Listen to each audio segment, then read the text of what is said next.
চান তাহলে ওই ঘোষণাপত্রের যে কাগজ, ওই কাগজ দিয়ে কি আমরা ঠোঙ্গা বানিয়ে মুড়ি বিক্রি করব? এই জন্য কি আমরা জুলাই অভ্যুত্থান ঘটিয়েছিলাম? এই জন্য কিন্তু আমরা জুলাই অভ্যুত্থান ঘটাই নাই।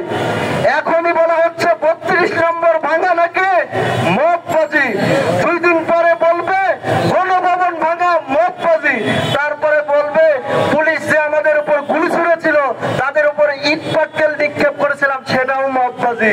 তাহলে আমাদের কি ভবিষ্যতে ফাঁসির দড়িতে ঝুলতে হবে কিনা সেই গ্যারান্টি আমাদের কে দিবে? এবং আমি যেটা বলতে চাই, জুলাই ঘোষণাপত্র সেটা আমাদের দরকার, আমাদের সাংবিধানিক সংস্কার দরকার। আপনারা জানেন সংবিধানে এই ঘোষণাপত্র যদি লিপিবদ্ধ না করা হয় এটা কোনো মানে হয় না। এই ঘোষণাপত্র আমরা চাই না। এই ঘোষণাপত্রে অবশ্যই তৃণমূল থেকে